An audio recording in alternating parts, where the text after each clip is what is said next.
There are 32 teams in the NFL, and the Washington Commanders are definitely one of them.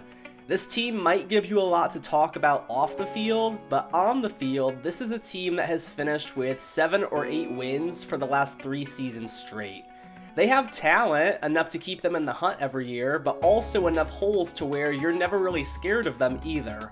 So let's fix that. Today, we are doing a 5-year rebuild of the Washington Commanders. And for the first time in any rebuild I've completed this year, we are not starting things out as a coach. We are not going to be Ron Rivera. We are not going to replace him as head coach of the Commanders. We are replacing Dan Snyder. And I could do a whole video about why Dan Snyder needs to be replaced. Hopefully that is something that is imminent. But I did feel it was worth mentioning. We are now officially the owner of the Washington Commanders. And as always, we are starting things off with the furthest possible real-life stats and rosters that EA will give us. They did an update today. The NFL playoffs are upon us this weekend. I was hopeful that they would do the right thing and give us updated Week 18 stats, rosters, everything. But no, we're still in Week 10. So I am going to sim out the wins and losses for this team as best as I possibly can. I can't sim a tie, so that tie against the Giants, unfortunately, we will be slightly off, but still should be close enough to the real life draft position and everything that this team achieved in real life. And as you can see here, I am able to go in and update any of the results for games that technically have not been played yet. So that upset against the Eagles, that's in there. The win against the Texans and the Falcons. Here's the Giants game that ended up in a tie. We're going to go ahead and just give the Giants the win there. And then we go on a bit of a losing streak here. The Giants get us again in this scenario. The 49ers, that's a real life loss. Same with the Browns. And then the Cowboys, we do get that Week 18 upset. So we're going to go ahead and sim things now to the playoffs, see how our record is standing, see how the draft position is looking. Things will look slightly off as far as the remaining playoff picture and everything because we're not going to go in and change every single result. That would be incredibly time consuming for something that I feel is not going to have a whole lot of relevance for the overall purpose of the video. And while we are simming to the playoffs, I did want to say briefly, if you enjoy what you watched today, I would truly appreciate it if you like the video, subscribe if you haven't already done so, and leave a comment with your overall thoughts, anything that you would have done differently.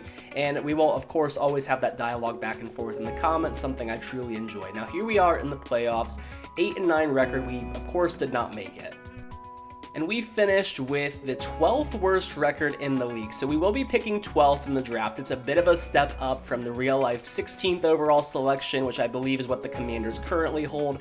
And as you can see, things do not play out quite like they do in real life, but that's okay. We're not necessarily concerned with the rest of the NFL or the 2023 season in general, 2022 season.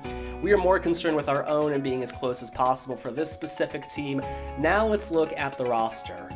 So heading into our first off-season as owner, GM, coach, whatever you want to call us, of the Commanders, here's our quarterback situation. Carson Wentz, he's not it. Taylor Heineke, fan favorite, but he's not it.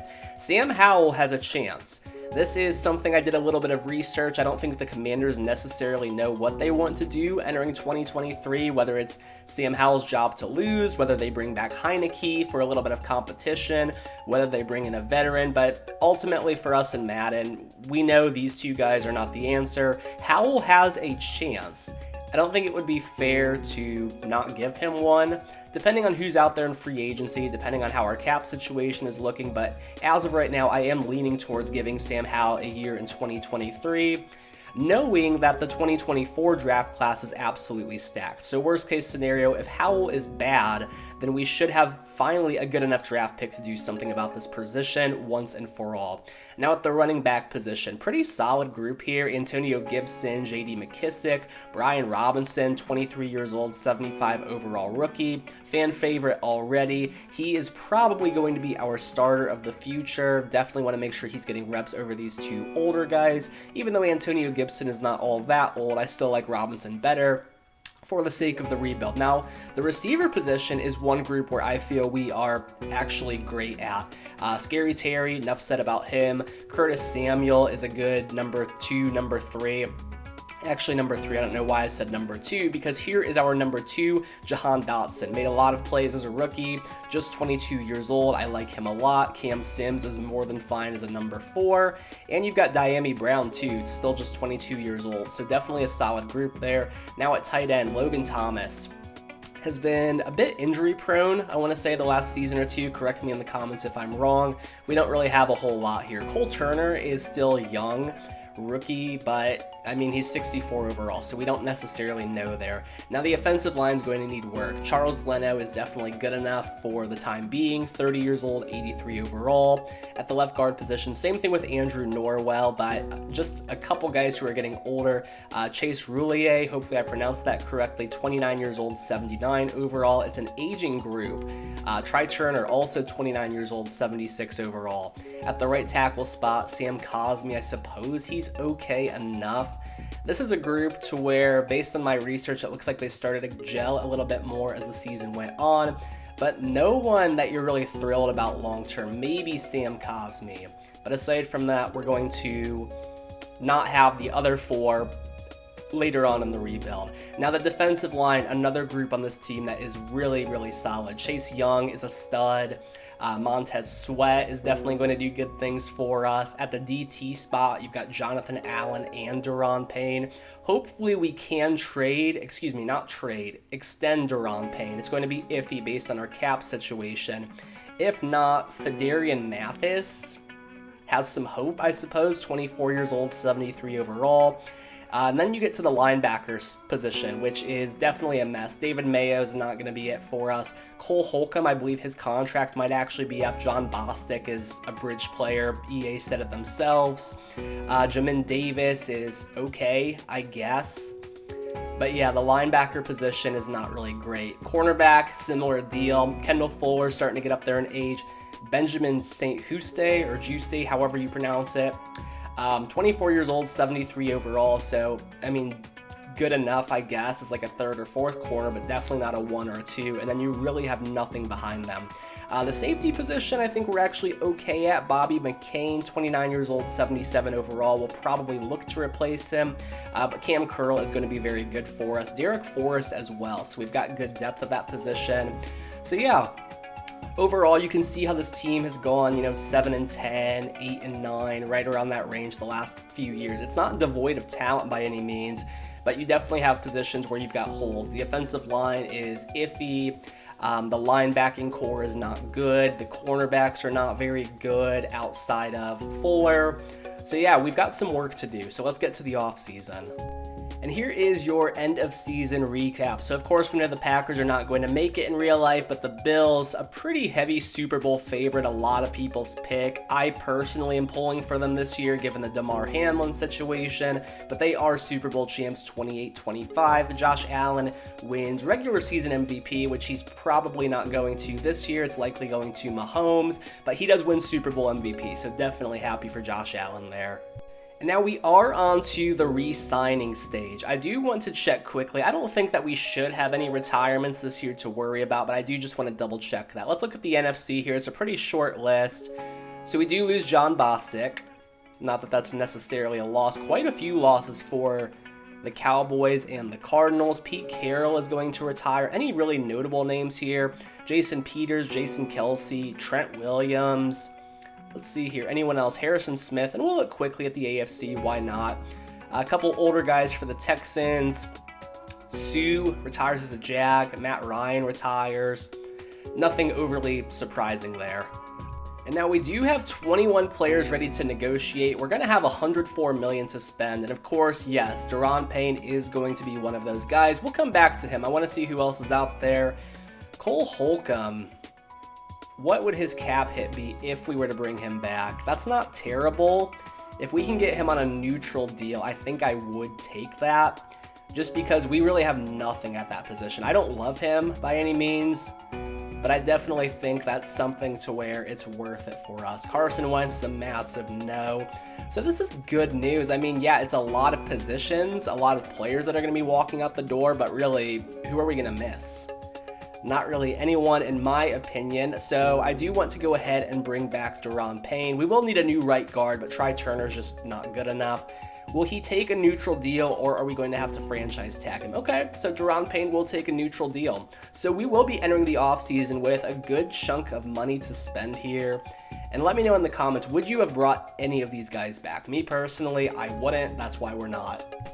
And unfortunately, as is usually the case in year one of these rebuilds, it's a very weak free agent class. Tom Brady's out there, but we don't want Tom Brady. Adrian Amos is 30. Kareem Hunt, we don't need him. We don't need receivers whatsoever, so running back and receiver are really the two deepest positions in this class, and we're pretty fine at both of those, I would argue. Marcus Davenport, just simply don't need him. We don't really need a free safety right now, definitely not a 36-year-old Devin McCourty. We're fine at DT. Jack Conklin would fit right in with our 29, 30-year-old offensive line. He's got mild interest. If he wanted like a short-term deal, I might be open to it. But you know what? No, we've got Sam Cosmi. Sam Cosmi is the only young guy on the line, so we're not going to mess with that. We could use corner, but I don't necessarily love Desmond King. There is one guy that we will go after here. Now that you guys can see, you know, it's just not the best class in the world.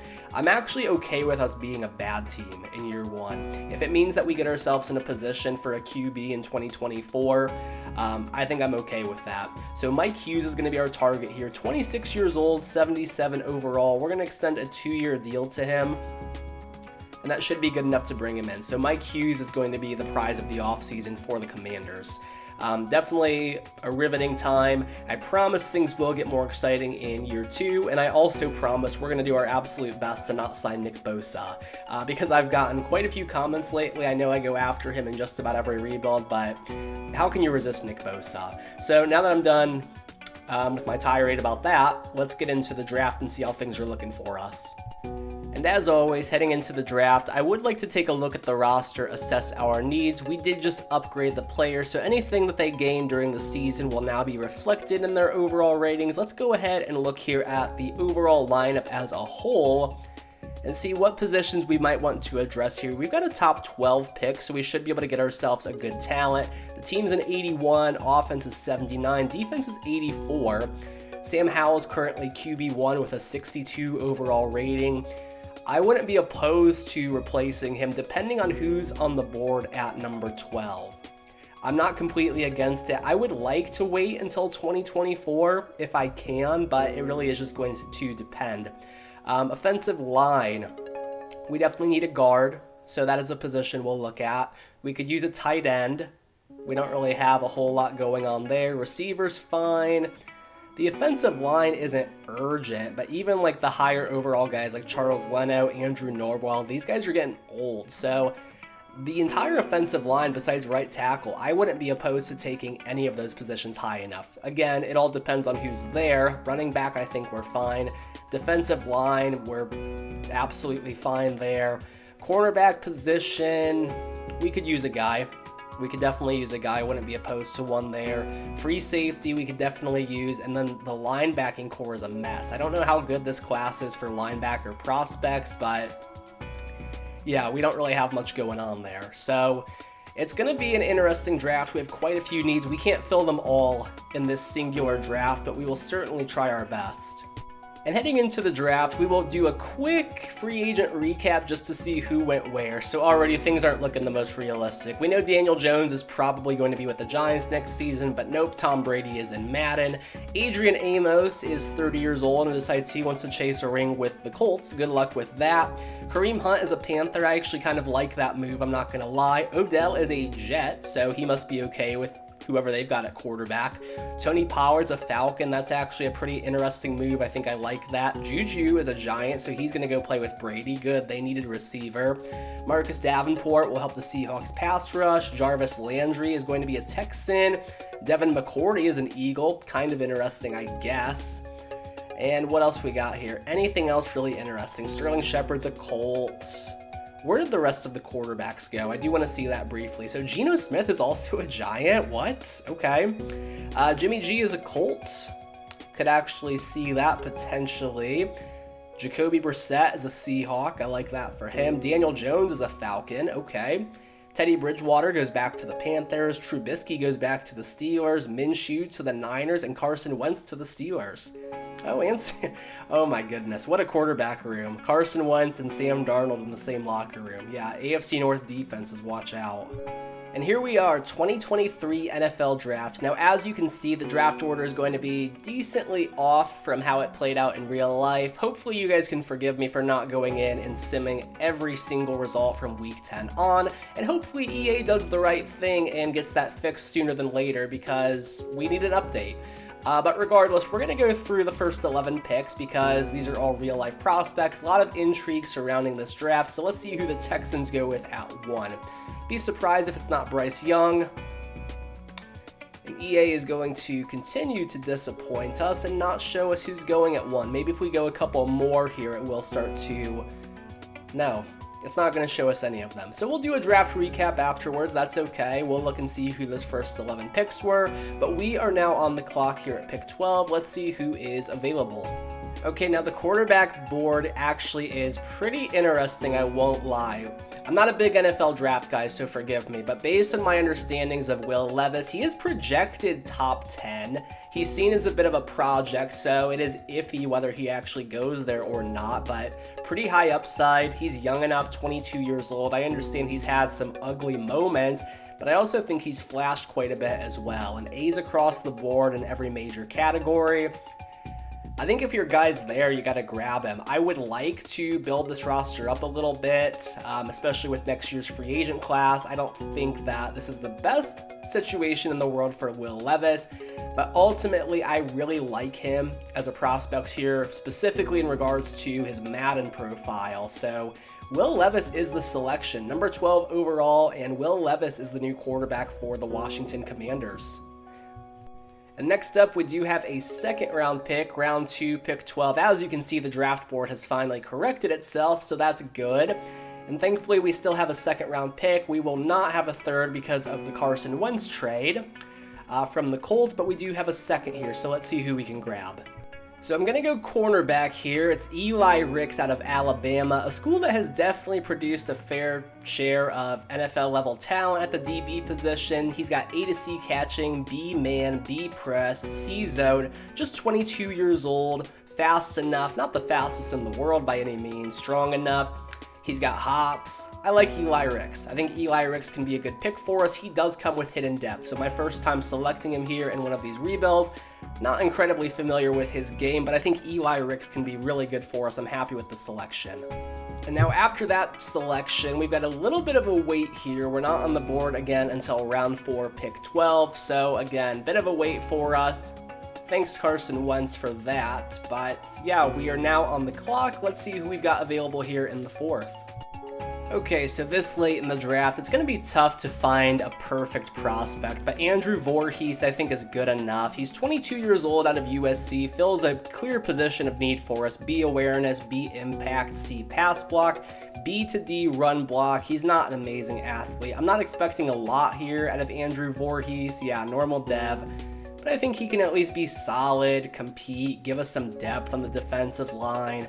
Now I'm going to let the CPU finish things out from here because I really had to dig to even find Andrew Voorhees. It's just a pretty weak class once you get to this point. So we're going to go ahead and get to the end of the draft here. We'll look at the draft recap and see where some of those top prospects landed. Okay, so here is the draft recap, and for having limited resources, I'm pretty happy with how things played out. The Will Levis selection's looking solid, 76 overall. Eli Ricks is a 73. Voorhees is a 65. It is what it is. The CPU took 7 Banks out of Ohio State, 68 overall. He should at least make the team. Now let's look and see how, at least the first round played out, the first handful of picks. So Bryce Young was the selection number 1 overall. Peter Skoronski went second. Tyree Wilson, surprise selection at 3. Will Anderson to the Bears, steal for them. Jalen Carter, steal for the Cardinals. Paris Johnson to the Colts. Miles Murphy to the Raiders. Quentin Johnson to the Jags. Very nice selection for them.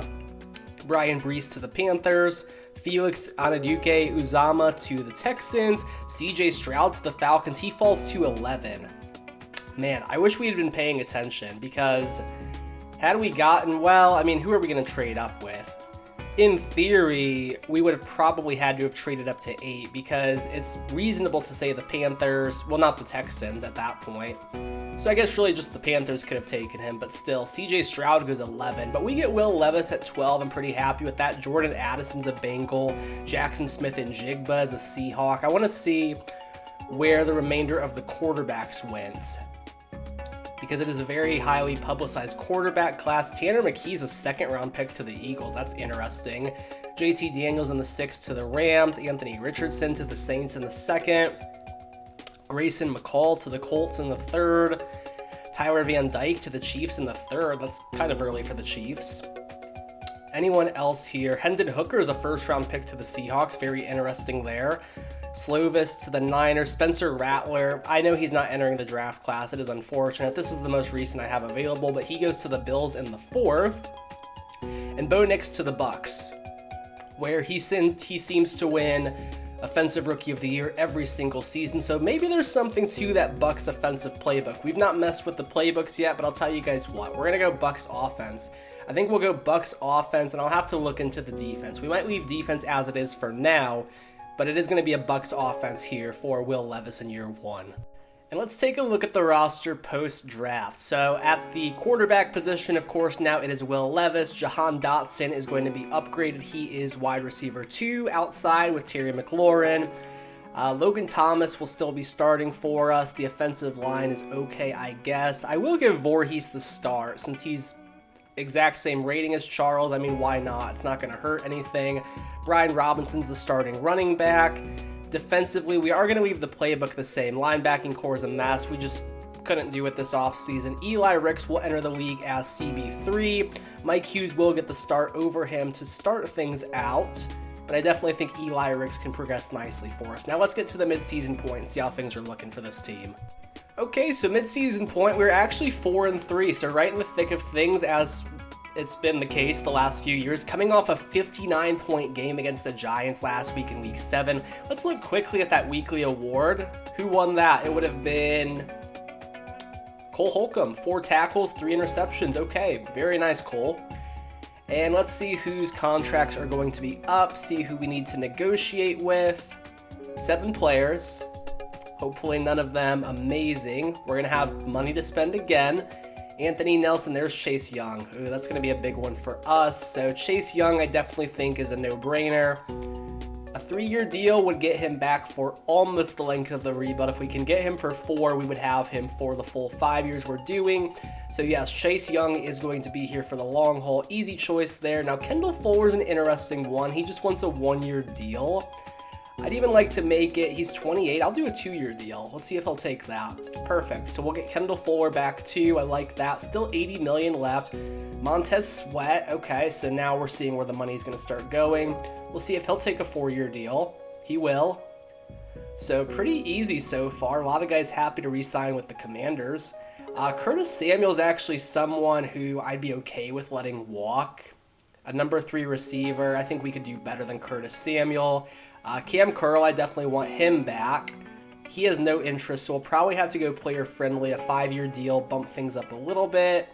And Cam Curl is back. So we've got our core. $59 million still left to spend. Antonio Gibson can go. Norwell, I think, can go. Bobby McCain can probably go. Joey Sly. Yeah, I think we're going to be okay. So offseason, we're going to lose Curtis Samuel. We'll lose Antonio Gibson. We'll need a new starting left guard and a new starting free safety. I might bring back Bobby McCain. He doesn't look like he's going to want a whole lot, so I'll get to week 9 here. I'll negotiate something with Bobby McCain, and then we will get to the playoffs and see how things are looking for this team. Okay, and look at this, man. Year 1 of the rebuild, and we are in the playoffs. I do want to take a brief look at the schedule here, but that is exciting. We get in as a wild card team. We're back in it. Let's take a look here. Team schedule. So we know we were 4-3 at the midseason point. Had that huge win over the Giants. We beat the Pats in a close one. Bills beat us easily. Panthers beat us in a blowout, a big blowout. We beat the Seahawks. Blown out by the Cowboys. Beat the Eagles. Blow out the 49ers. Okay. Beat the Rams. Lose to the Lions in a close one.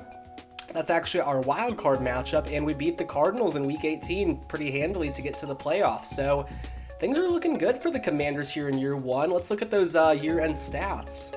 So first year in the league, Will Levis leads the Commanders to the 9th best offense in the NFL. Defense is 27th, so we're going to need to do some work there. But Will Levis, 5,000 yards, 32 touchdowns, 15 picks.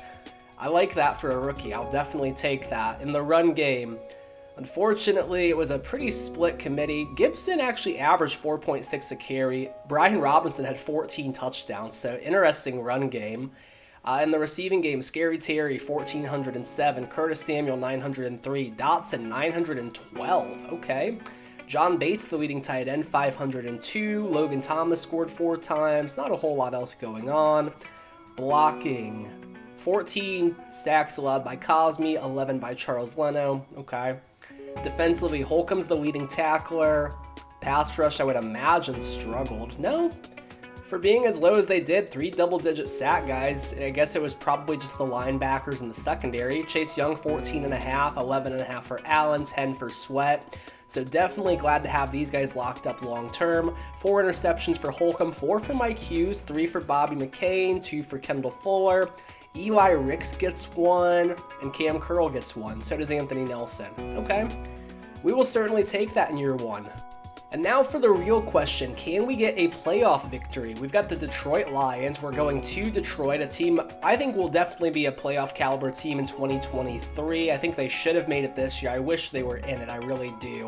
But their quarterback, still Jared Goff, glad they're giving him another season. He played exceptionally well here in 2022. Really like the Lions as a team. Can't say it enough, love that franchise. We're going to want to make sure to watch out for Aiden Hutchinson, who was pretty awesome as a rookie, I would say. And yeah, we will upgrade our players to give them any awards that they've given as the season has progressed, get their overalls up a little bit, and let's see if we can win a playoff game here in year one. And no, unfortunately, we make it close, but the Lions deserve this, man. I'm happy for the Lions. They get a playoff win in the first time in forever. I know it's been a very long time for the Lions. Let me know in the comments, when was the Lions' last playoff win? Please educate me. I don't feel like Googling it. They outgain us in total offense. Goff has an amazing game. Will Levis, his first playoff start, not bad. 234 yards, 2 touchdowns, and a pick. Just not quite good enough to get it done. Run game doesn't really give him a whole lot. In the receiving game, pretty quiet, all things considered. Goff spread the ball around. Leading tackler for us was Holcomb. I think we got a few sacks. Chase Young, Jamin Davis, Montez Sweat, and who got the interception? It was Jeff Okudah. Okay, so the former Buckeye picks us off, and that is likely what sent us home, so we're on to the offseason again. And here is your end of season recap. So the Green Bay Packers, they get revenge. They are world champs, 40-34 over the Chiefs. Oh my goodness, could you imagine? What a Super Bowl that would be next season. Would love to see it. I don't like Aaron Rodgers. I personally am not a fan, but a 40-34 Super Bowl between two already all-time greats. Who would complain about that? The past of the position in Rodgers and the present and the future in Mahomes. Enough said about those two. As you can see, Bo Nix did win Offensive Rookie of the Year as the Buccaneers quarterback, so maybe next time I will do a Bucs rebuild so that Bo Nix can blow people away. But we are on to the offseason. And last chance, if we want to bring back any of these guys, we are now sitting with around $88 million in cap space. I'm not sure who got censored there. Apologies. Curtis Samuel, we're going to confirm he's a no. Gibson's a no. Norwell, we've got the money. If he would take a one-year deal, I don't think we're going to spend all that money. I know he's a little bit expensive, but it gives us insurance at that position. It ensures that we don't have to go out and immediately draft his replacement. I think we can do better than Joey Sly at kicker. And yeah, aside from that, man, a playoff team, we're not really sustaining any losses that are insurmountable, and we've got money to play with. This should be a fun offseason. And so heading into free agency, let's see what positions we would really like to address here. 82 overall team, 81 offense, 85 defense. So let's see here. We've got the quarterback of the future in Levis. I wish they would have given him superstar. Maybe if he has an exceptional season next year, that will happen. we could maybe use a third receiver. We don't necessarily have to have one, but I mean, if someone like Justin Jefferson's out there, I don't know if I'd be able to resist. Running back, do we give Brian Robinson a year? I think we do. It really just depends. I don't know who's out there. Usually year 2 is a really stacked class for some reason. Usually year 1 is terrible, year 2 is stacked, year 3 is pretty good, and then years 4 and 5 are meh. So year 2 is when we really want to go all out here. We could really use just about anything on the offensive line. I don't think Voorhees is the long-term answer. We took him as a 4th rounder. We could still use a tight end, but tight ends you never really see in free agency. Linebacker, of course, free safety, corner, maybe. I think we might actually be okay at corner, to be completely honest with ya. Depending on who's out there. I hate to repeat myself a million times with that, but if there's an elite player out there in free agency, I'm not saying I wouldn't jump on it. So let's quit asking the hypotheticals. Let's go see who is out there in free agency. Okay, and as we predicted, yes, this is a very good free agent class. Let me show you guys who's available first, and then I will go through my justifications for who we're actually targeting. So, stacked class, man. Justin Jefferson, Tristan Wirfs, Justin Herbert, Jalen Hurts, Gabe Davis, Derek Brown, Brandon Ayuk, Jalen Johnson, Tyler Boyd, Ed Oliver, Tua is out here, Marcus Peters, Jordan Poyer, Curtis Samuel, Tyler Higbee, Jedrick Wills, Jordan Whitehead, Jonathan Jones, Javon Hargrave, just are a few. So here is who we are going after. So Gabe Davis is my top target. I know that we're fine with our wide receiver 1 and 2, but we throw the ball a lot. And I would go for Justin Jefferson, but he just has absolutely no interest whatsoever. He's going to cost us $30 million a year. And trust me, he's worth every penny of that. I just don't know that I want to be the one to pay that. Younghoe Koo, we're sending him a 4-year deal, get our kicker position locked up. Malik Hooker, upgrade for us at the free safety spot. Patrick Queen, he's probably not going to play middle linebacker. He'll probably move to one of those 2 outside spots. And Akeem Davis Gaither. So we're fixing the linebacker core. We're getting ourselves an upgrade at free safety and an upgrade in the receiving room. I think if we can bring in these guys, we're going to be looking really good. So who did we get here? We got 4 out of the 5. The Browns are creeping in for Queen, but I think we can still probably make things work with him. Yes, we got Gabe Davis, Younghoe Koo, Malik Hooker, Patrick Queen, and Akeem Davis Gaither. So coming off a playoff berth, things are looking really good here for the Commanders. And here is an updated look at the team post free agency. So we still have that hole at the right guard position. We could definitely still use help at pretty much every other position. Right tackle, I think we've got locked down with Cosme. We need a tight end. Maybe we look into taking a running back, as much as I love Brian Robinson Jr. Please don't hate me for thinking that, but it's definitely worth considering if our run game continues to struggle. Receiving core, we are now completely set. In fact, I think we have one of the best receiving trios in the league now. Scary Terry, Gabe Davis, and Jahan Dotson. Yeah, good luck. Defensively, the linebacking core has been cleaned up a decent amount. Patrick Queen, I'm going to move him over to the left side so he'll get the start over Davis. Despite the fact that he's got normal depth, I like Patrick Queen as a player. It's okay if you don't, but I do, so that's what we're doing here. Malik Hooker's an upgrade for us.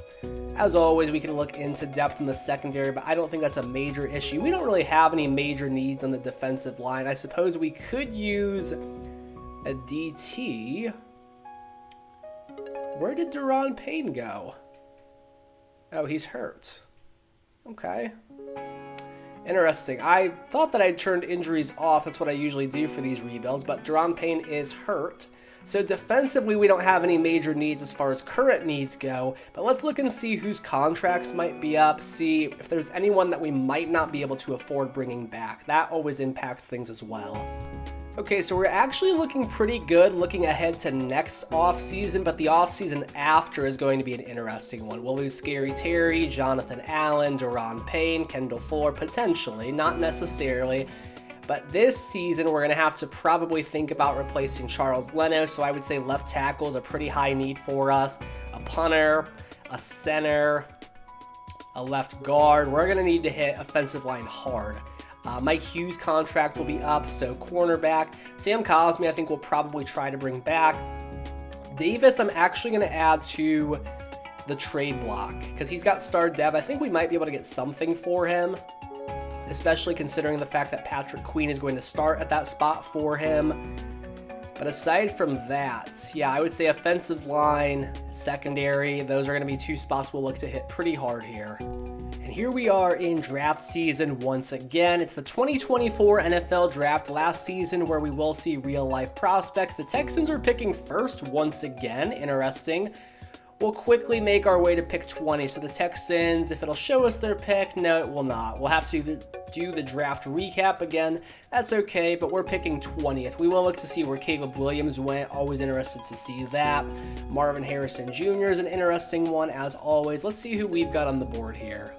So a new O-line was going to be the selection here. I wanted to go best available since it's a first-round pick. I want a guy who can come in, make it a difference right away. If not, at least be really solid depth for us. And I think James Brockermeyer can be that for us. A center. He has A to C awareness, A to C impact, B pass block, A to C run block. He's the only one I'm looking at projected rounds 1 to 2. He's a pretty good athlete from the looks of it. I think James Brockermeyer is looking really good for us. He is coming with that hidden depth, so we do have our center of the future. I'm happy with that selection. And now here in the second, this might be a bit of a reach, but I'm going to go with Elijah Arroyo. He's projected rounds 3 to 4, so he very well might be gone by the next time that we pick. I love the A deep route running. I took him in one of my prior rebuilds, and he was decent for us. I think here, though, it's the clear-cut starter. I think he can be really good in this offense. So Elijah Arroyo is the pick here. Hopefully he can turn things up for us in the passing game. We've got an offense back-to-back. Really focusing on the strength of this team, and now let's see who we've got available in the third. And this will finally be, most likely be, the final selection that I make here before I let the CPU take over. Rocco Spindler, projected rounds 3 to 4 out of Notre Dame. Good pedigree, good school for offensive linemen. A awareness, A to C impact, B to D pass block, and B run block. I think he can be solid for us. Nothing really jumps out at you, but Rocco Spindler is going to be the newest member of the Washington Commanders. So as for my manual picks, I went offense 3 out of 3 times. Hopefully the defense can step things up for us in year 2 of the rebuild after underachieving last season, but it's just the way the chips fell. It's not as if I didn't look at defense, it's just that was who the best players on my board were. Now let's look at our draft recap. And here is our draft recap. So Brockermeyer's a 75 overall. Love to see that. Arroyo's a 71. Spindler's a 69. So he might actually be good enough to start. And then not really a whole lot from the CPU. That's okay. Not a big deal. Let's look here and see who went in real life. So the Texans, they thankfully do not go Caleb Williams number 1. I would have been annoyed with that. They go Corey Foreman out of Clemson. Kool-Aid McKinstry, highest taken cornerback in forever, goes to the Jags. Most recent I can think of a corner going that high would have been, oh my gosh, what's his face? Jalen Ramsey to the Jags. But now that I think of it, I think Jeff Okudah went like 2nd or 3rd, something like that. Let me know in the comments if I'm way off on that. Bears get a left tackle. Seahawks get a left guard. The Patriots get Caleb Williams. Okay, very interesting there. Brock Bowers, one of the best tight end prospects in a while, is going to go to Tennessee. Marvin Harrison Jr. is a 49er. Quinn Ewers is an Eagle. Okay, because Jalen Hurts did leave in free agency. Any other skill positions? Jackson Dart is a Viking. He looks like a toddler in that picture. Anyone else? Xavier Worthy's a Buck. I'm looking specifically at skill positions. Travion Henderson's a Lion. I'm not going to lie, I thought of him with our first round pick. I like him a lot as a player. I definitely considered it. Egbuka, however you pronounce it, I think he's going to be really good. Goes to the Bills late first. Any other quarterbacks? Kyle McCord is a Packer. Max Johnson is a Jag. Sam Huard is a Bear. A lot of quarterbacks taken early here by surprising teams. But regardless, that is your draft recap. Okay, so post-draft, here is how things are looking. We got ourselves 2 new starters, so not bad at all. Spindler is going to get the start at right guard. Arroyo is the new starting tight end. And Brockermeyer is going to be a very solid player waiting on the bench here. Chase Roulier, I don't think we'll bring him back. I'm assuming, if I remember correctly, The last that I filmed this video was yesterday. This video gets filmed in segments. So Roulier, I believe, is one of those players whose contracts are up. Regardless, that gives us a lot of flexibility there. Defensively, we didn't really add anything through the draft, but I did make the decision to promote Eli Ricks. He is going to be CB2 now over Mike Hughes, who's still going to be a very nice CB3 for us. And meanwhile, another thing post-draft I like to look at is anyone that's still out there in free agency. So a couple interesting running back names here. A.J. Dillon, Cam Akers is one of them. Cam Akers is younger here at 25 years old. He's a scheme fit. I really like that 96 Excel. Our run game has been disappointing so far. He's got that star dev. So I'm going to add Cam Akers here just to give us a little bit more in the backfield with Brian Robinson. I don't think Brian Robinson is a feature 3-down back by any means. I'm okay with running it as a committee this year. So that is going to be your offense. Now let's get to the midseason point. Okay, so midseason point, we are 3-4, so a little disappointing, not gonna lie. The team is still solid, 84 overall. It's the best we've had at this point. Hopefully we can turn things around and get ourselves to the playoffs. We know that we've got players ready to negotiate. Let's see whose deals are going to be up here. So 84 million. We know that we're going to have to be spending though, so we're going to have to make some tough choices on the offensive line. We'll probably want to get a new punter too. Tressway's 34 years old. There's Roulier, so he's expendable. We don't have to worry about bringing him back. Mike Hughes is intriguing, but I think being that we demoted him to CB3, we'll probably let him walk. Now Sam Cosmi is someone I would like to keep because of his age, so let's see. So this would keep him around for the length of the video. Perfect. So Sam Cosmi, we're not going to have to worry about the right tackle position. We've got a starter there. And now we're down to Charles Leno and Andrew Norwell. They're both 32 years old. They're both regressing. I say we let them both walk. I mean, they're both up there in age. I know that's tough, replacing two positions. Roulier has interest at 31, but it's still probably going to be a no for me. Cam Akers we might wait on. Davis I think we'll probably let walk. Derek Forrest we'll let walk. St. Juste can walk. Yeah, so, I mean, that is the good thing, is that we are going to be losing some players, but it's really just scraps from the prior regime. I don't want to say scraps, because they've been great players, good players at some point in their careers. It's just most of them are on the decline. They are players that I think we can probably upgrade upon at a later date. So let's get to the playoffs. Hopefully we have made it for a second straight season. Okay, so what a run down the stretch. We go 11-6. Again, a wild card team. Can't quite win the NFC East, but regardless, we're not going to complain with a playoff berth. Let's go ahead and take a look at the season stats here. So offense, they end up finishing 11th in the league. Pretty good numbers there, and the defense ends up finishing 13th, so two solid units. That's good enough. We'll certainly take it. Levis, 4,900 yards, 41 touchdowns, 8 picks. Great season from him, cleaning up some of those interceptions. In the run game, Cam Akers signed him off the street in free agency, 1,100 yards and 8 scores. Might have to bring him back, maybe. And Brian Robinson scores 12 touchdowns, so basically we've got ourselves our Jamal Williams there. Scary Terry, 1,408. Gabe Davis, 1,006. 808 for Dodson. 708 for Arroyo. And 7 scores for Diami Brown. Blocking, how did we do? 15 allowed by Leno. Yeah, we'll need a new left tackle. 8 by Cosmi, that's not terrible. Holcomb's the leading tackler. Queen is next with 86. Let's look at the sacks here. We got 11.5 from Chase Young, 11 from Johnathon Allen, 9.5 from Sweat, and 5 from Deron Payne, so defensive line is solid. 7 picks from Kendall Fuller, that's quite a bit. 3 from Holcomb, 2 from Queen, 1 from Cam Curl, 1 from Mike Hughes, Eli Ricks gets 1, and so does Davis. Okay. And now the question is, can we get the first playoff win of the series? We're going up against the Rams. Is it still Stafford under center, though? That is the question. We know Cam Akers is no longer there because Blake Corum is the back. Interesting. So Stafford is still around. We want to make sure to control Stafford. He's down to a 73. That's crazy.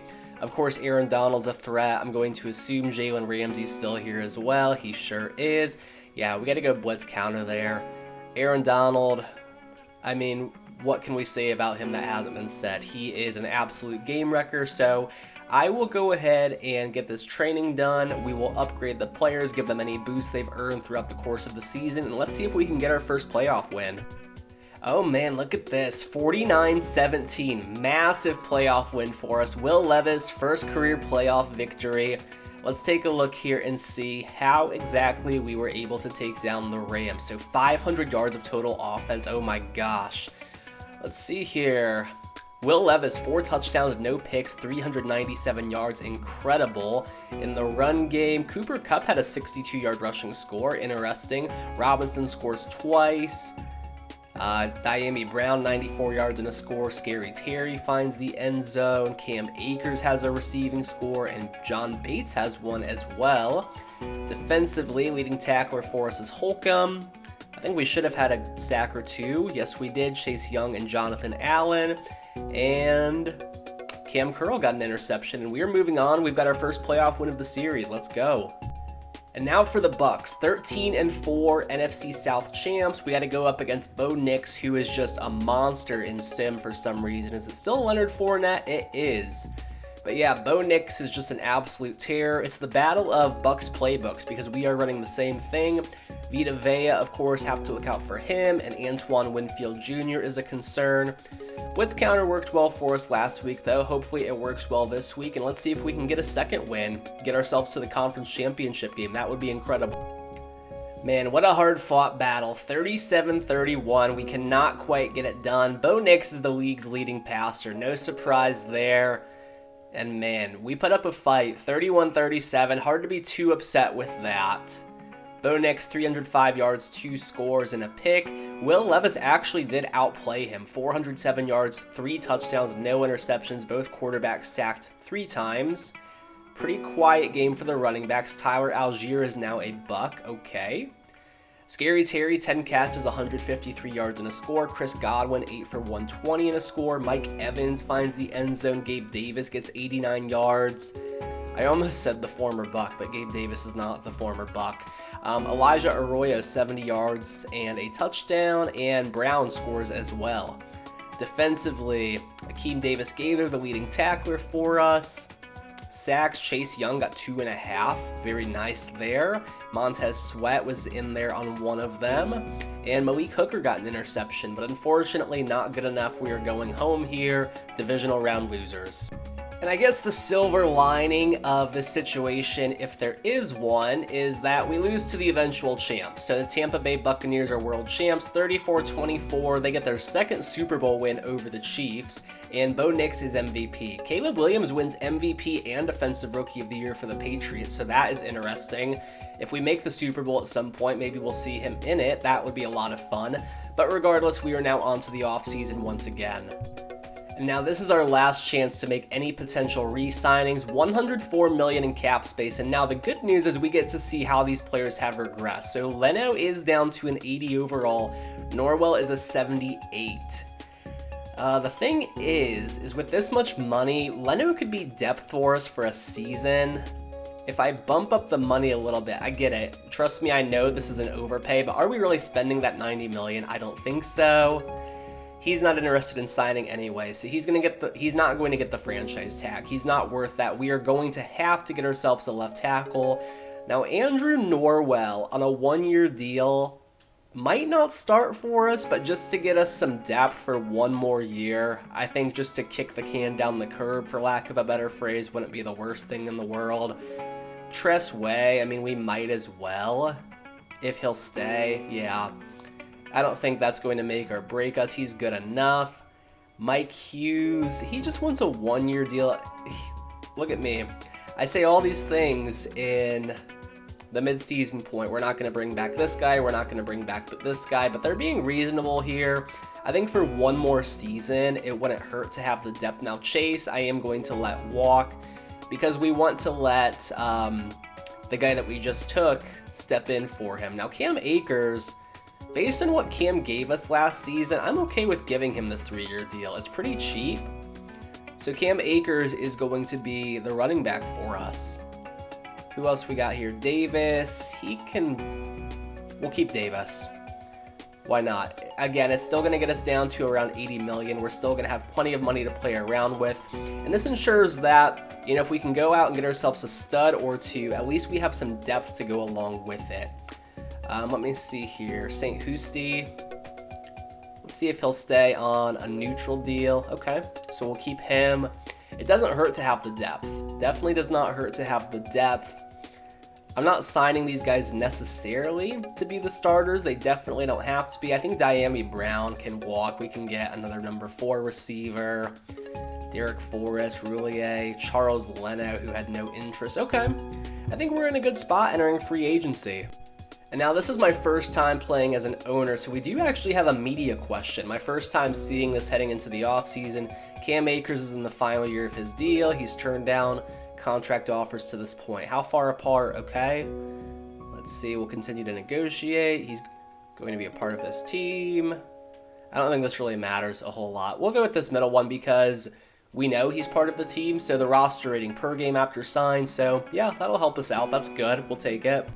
And now we can check on any potential retirements around the league. Let's just look quickly at the NFC. So Bobby Wagner, Aaron Rodgers, Devin McCourty, Lane Johnson, Zach Martin, Zach Ertz, Kyle Juszczyk, Cam Hayward in the AFC, Morgan Moses, Levante David, Chandler Jones, Ryan Tannehill, Travis Kelce, Von Miller. So the Hall of Fame class 5 years from now is going to be very busy.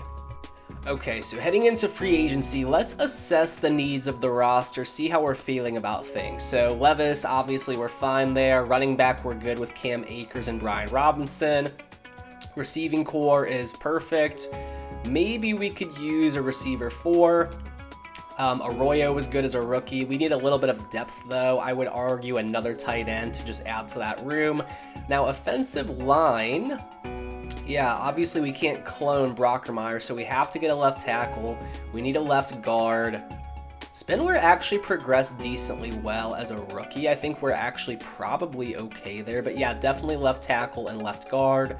So on this side of the ball, those are going to be our targets. Left tackle, left guard, tight end. I think everything else we're okay at. Defensively, let's see here. So the defensive line, no complaints there as always.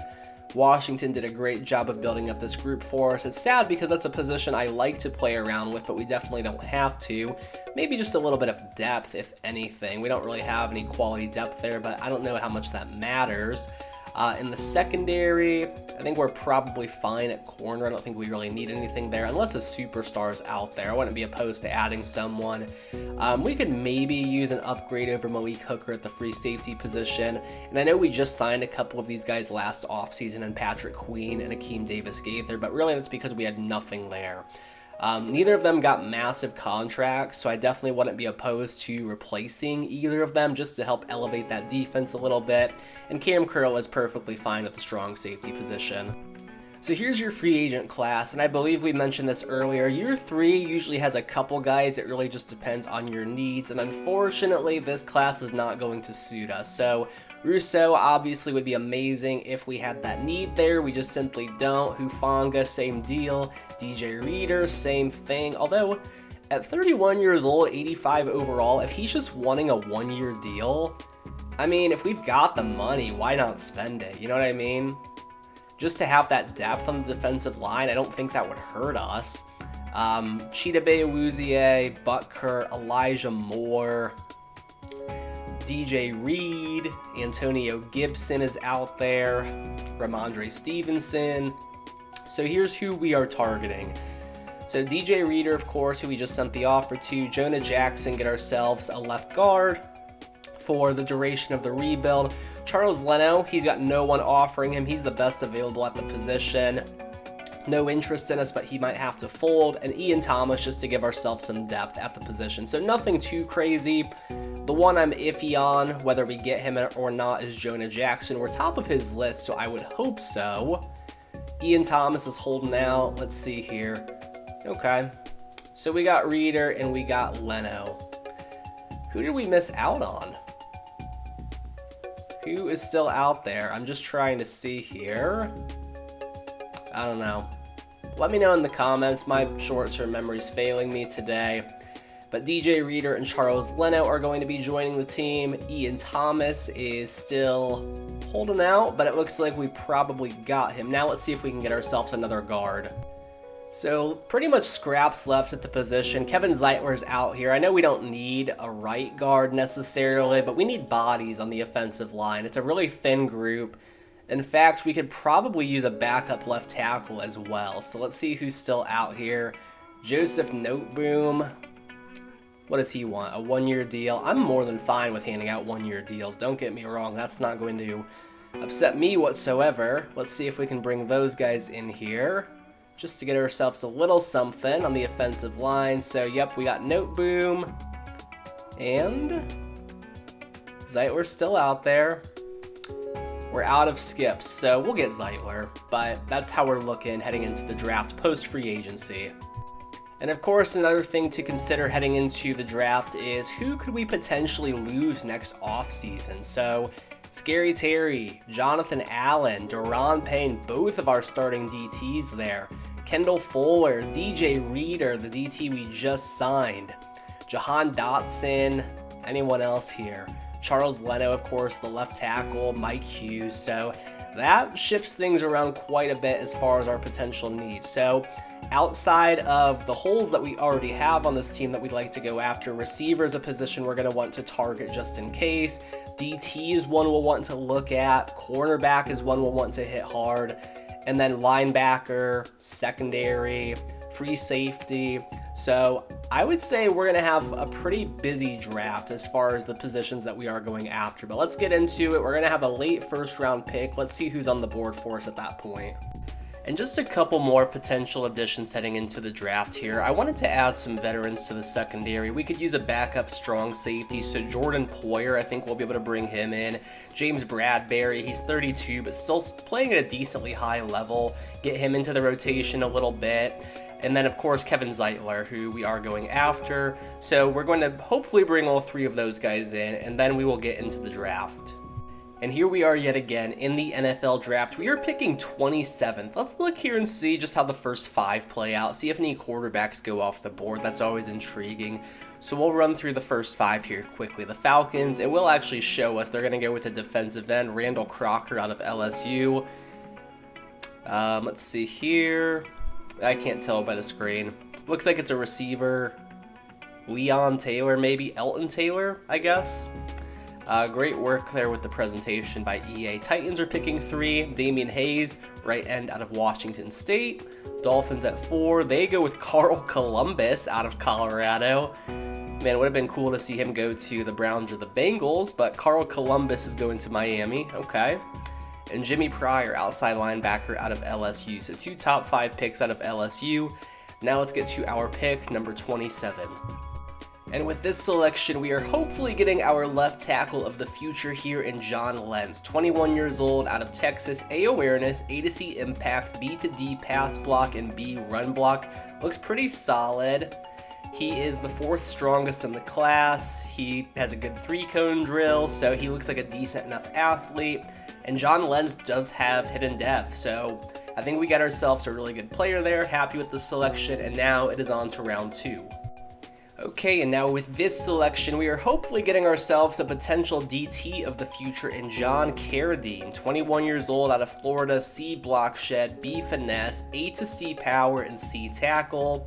He put up 38 reps on the bench, so strongest in the class. I don't know that he'll be ready to play right away, but I think he can learn a lot on our defensive line. Also getting a hidden dev. We're 2 for 2 so far, so we're crushing it with this draft class, and now we'll move on to the 3rd round. And we're actually going to go linebacker at this spot here. Best player on the board currently for us, it is James Riddick, 21 years old, out of Boston College, B to D block shed, D pursuit, B tackle, B to D zone. He is a pass coverage archetype. He is the 5th fastest in the class. He can jump the highest, 3rd best 3-cone drill. For a late 3rd round pick, hidden dev. Man, look at that, 3 for 3 so far. Really happy with the draft. We're going to let the CPU finish things out from here, and we'll look at our draft recap. So here is the 2025 rookie class for the Washington Commanders. John Lentz, 75 overall, John Carradine, 72, James Riddick, 72, and the CPU got a Shelton Watford, 75 overall receiver. Okay, we will definitely take that. Not really much else, but man, if the CPU can get you a 75 overall plus guy, that's better than our second and third round pick. For a fourth round selection, Shelton Watford is going to be a steal for us. Love that.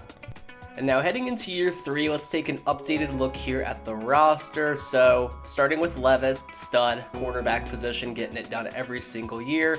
Cam Akers and Brian Robinson in the backfield. Scary Terry, Gabe Davis, Dotson, and now Watford as your wide receiver 4. We've got really good depth there. Offensive line is looking solid. I'm actually going to go ahead and give Lentz the start as a rookie. I think he can probably perform a little bit better than Charles Leno has. Leno will help him learn the ropes, though, trusted veteran. Andrew Norwell will get the start at left guard for the final time. Brockemeyer now is the starting center. Zeitler will get the start at right guard for us. And Sam Cosme is your right tackle, so the offensive line is looking passable. Elijah Arroyo will get it done for us at tight end. We've got the depth now with Ian Thomas. Defensive line is looking good. We've got a really strong core of DTs here. I'm going to move Carradine up. He's going to be DT number 4. And he might be able to sneak his way into that starting rotation depending on how our offseason this upcoming season goes. Defensive ends are fine with Young and Sweat. Actually, more than fine. Let's see here. Got to get Eli Ricks back up into that starting position. Him and Fuller will be good. Malik Hooker will be okay. Cameron Curl is going to be good for us. And then the linebacking core, Cole Holcomb, Jamin Davis, Patrick Queen. There are definitely worse linebacking cores in the league. Riddick with that hidden dev gives us some good depth there. I think it's a good team. I definitely think it's a playoff team again. Hopefully Levis can continue to progress, and hopefully we can be a playoff team for the 3rd straight year. Okay, so mid-season point, we are 4-2, so things are chugging right along here for the Commanders, looking good. I think it's our best mid-season record to date, so definitely happy with that. Let's see who is ready to negotiate, see how our cap situation's looking. Okay, so $145 million to spend, that is good, but we've got some big names here that are up. So Scary Terry, he wants a 4-year deal, he's got interest in us. He is well worth that. We are going to start off getting things done with Terry McLaurin, and we've got him locked up. He will be here for the full 5-year rebuild. Johnathon Allen, X Factor, enough said about him. He's worth it. And we got him back. Down to $96 million. Who we've got left here? Daron Payne. I think Daron Payne's worth it, honestly. So we'll go ahead and snag him here. Who have we got next? Hopefully we're not going to run ourselves out of money and not be able to bring some of these guys back. DJ Reader, I think we can probably let walk. Kendall Fuller, we're going to wait on. Jahan Dotson, I think is someone we could wait on. Mike Hughes, we could wait on. Charles Leno will not come back. Brian Robinson, I'd be intrigued about. Norwell will not. Zeitler will not. We're actually in pretty solid shape here, I'm not going to lie. So let's see here. Fuller will still be playing at a decently high level. I think for a 1-year deal, he'd be worth it. Yep, so we'll get Kendall Fuller back there. That gets us down to $71 million. And now we do have some choices here. So Jahan Dotson, how much money is he going to command? I mean, with a cap hit that low, I think Jahan Dotson's worth it. Okay. So he doesn't like that offer. That's fine. Maybe we get him back, maybe we don't. Mike Hughes, I mean, we keep demoting him to be our number 3 corner. I think we can probably replace Mike Hughes. I don't think Mike Hughes is unexpendable by any means. Who else we got here? Reader is not going to come back. Dotson, I might actually be okay with letting walk with the depth that we have there. Let's see. Leno's a no. I think Robinson I would get back. But yeah, everyone else would be a no, so we'll probably enter the offseason with a good chunk of money to spend. Hopefully some good players are on the market this time around that can help us fill some of our needs. But it's a solid team. I think we've managed the cap and our draft picks pretty well. So yeah, we're in a good position. Now let's get to the playoffs. Hopefully we've made it.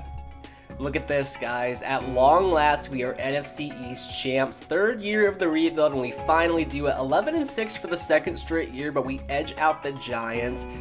Very good news here. Let's look at those season stats, see how things played out for us.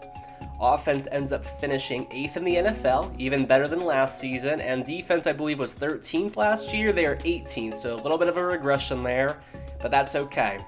Levis, 5,000 yards, 43 touchdowns, 13 picks. Another great year for him.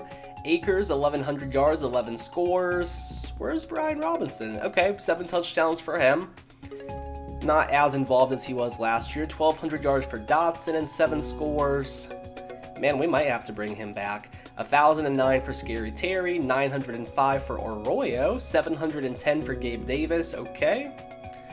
Blocking, let's see here. Wow, okay, so John Lentz, rookie left tackle. I think that's the lowest we've seen from our starting left tackle. Love to see that out of a late first round pick. We got our guy there, Cole Holcomb, leading tackler once again with 141.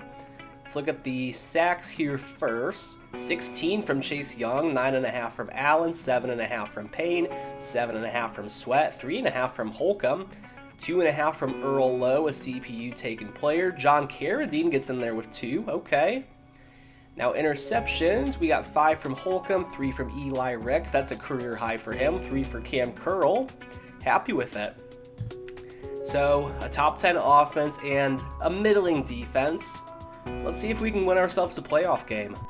And it's going to be tough. We get the 9-8 Philadelphia Eagles. They're an 87 overall, so they're actually better than us on paper right now.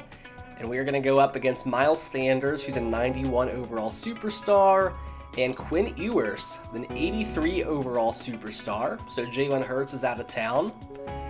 And defensively, we have to, of course, worry about Jordan Davis, CJ Gardner-Johnson, and we're going to go blitz counter as always. So let's do our training here. We'll get our players upgraded, and let's see if we can beat the Eagles, move on to our second straight divisional round appearance. Okay, and perfect. Second straight year, getting ourselves a playoff win, 25-14 over the Eagles, and we are moving on to face the 7-10 Detroit Lions. But first, let's see how we got here. So, second straight year, getting ourselves a playoff win, even in total yardage against the Eagles. 3 touchdowns, no picks, and 262 yards for Levis, sacked once. Robinson, 60 yards on the ground, okay. Not a lot going on there. In the run game, Scary Terry, 100 yards and a score. A.J. Brown, 100 and a score. Gabe Davis finds the end zone. Defensively, leading tackler for us is going to be Patrick Queen. Sacks, we get 1 from Queen, 1 from Young, 1 from Sweat. So pass rush was definitely getting after it. No interceptions this game. And now this is the first time I've ever seen this before. A 7-10 team in the divisional round in one of these rebuilds.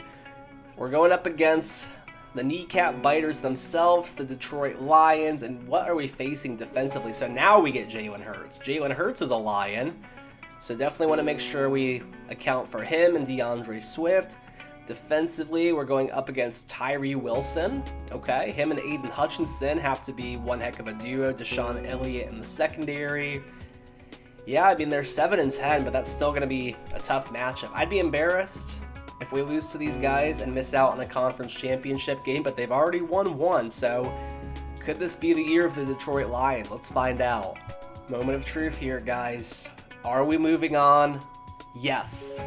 Conference championship game bound. Those 7-10 Lions, they put up one heck of a fight. 38-31 is your final score, but we are on to our first NFC championship game of the series here. Detroit Lions. We put up 402 yards of offense on them. They have a good day. 3 touchdowns, a pick for Will Levis. 4 touchdowns, 3 interceptions for Jalen Hurts. So we made some plays. 80 yards for Cam Akers.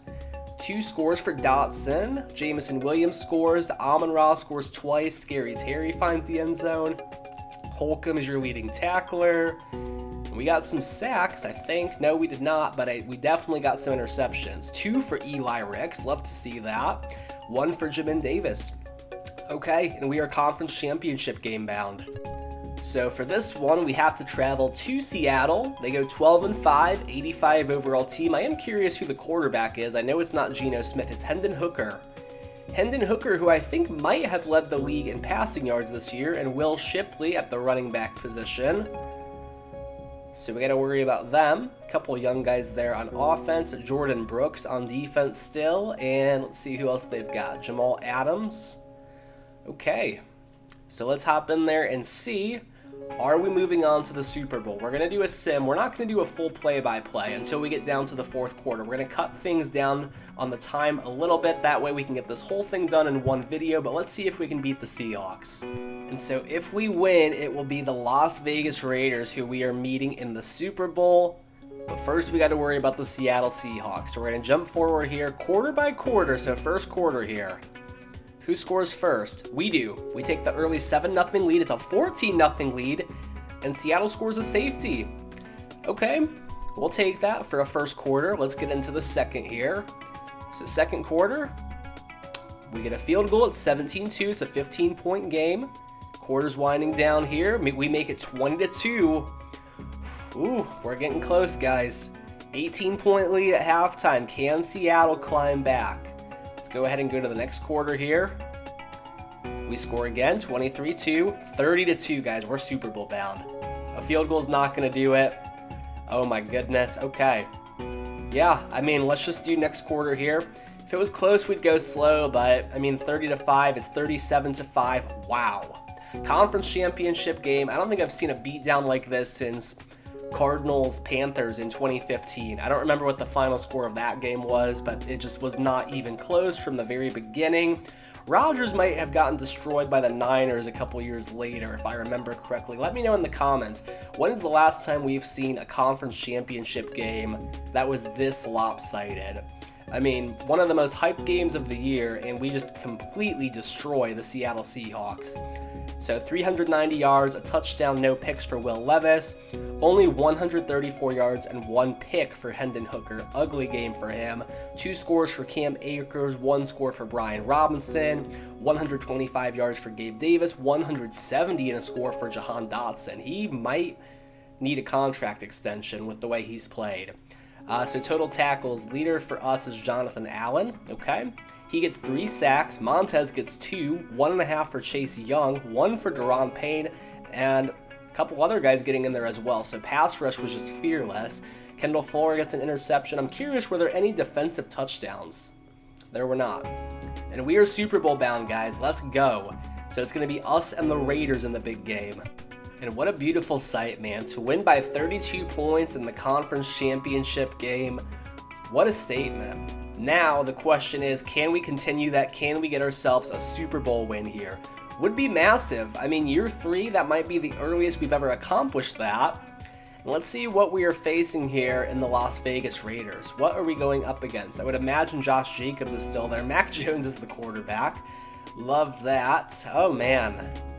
Yeah, I think we have to, for once, focus on the run game here. We got to take care of Josh Jacobs. Max Crosby is going to be a concern for us, and Trevon Merrick. Yeah, they're a good team. They're a really good team. Not a matchup you see every day in the Super Bowl in one of these sims. You don't see the Raiders or the Commanders overly often, but we're definitely happy about it. We're happy to be here. Now let's see if we can get the victory. And here we go, guys. Time for the Super Bowl. Is Ron Rivera going to get himself a ring here? It's time to find out. Raiders Commanders. Interesting Super Bowl matchup. Again, we're going to go quarter by quarter here, so let's go ahead and go to the second quarter. See who scores first here in the Super Bowl. Raiders hop out early. We respond at 7-7 here. And we will end the first quarter tied. So let's go to the second quarter here. Get ourselves to halftime. We get a field goal. A touchdown. We're up by 10. Raiders get a touchdown late. And we make it 20-14 here, heading into the third. We will slow things down here in the fourth, assuming it's still a close game, which it should be. So third quarter, we make it 23-14, 26-14. And we're up by 12 here, entering the fourth quarter. So now let's go normal speed here, and let's just see how the fourth quarter plays out. We're up by 12. Still plenty of game left. We're in the red zone almost. Akers is going to pick up 2. It's 2nd and 8. He picks up 9, 1st and 10 at the 13. Levis to McLaurin for 10. It's 2nd and inches. Touchdown, Gabe Davis. That might do it for us as Younghoe Koo drills the extra point. It's 33-14. Raiders have got to make something happen here. They're down by 3 scores with 5:11 to play. Oh my goodness. Josh Jacobs, 75-yard receiving score. Okay, it's a game again. 33-21. Touchback. 1st and 10 for the Commanders. 6-yard rush by Akers. 2nd and 4. Levis throws it away. 3rd and 4. Knocked away by Merrick. Okay, 3 and out. Raiders needed that. In good field position, they'll take over at the 47.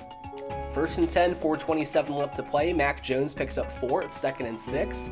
Throws it away. 3rd and 6. Throws it away again. They got to go for it here, right?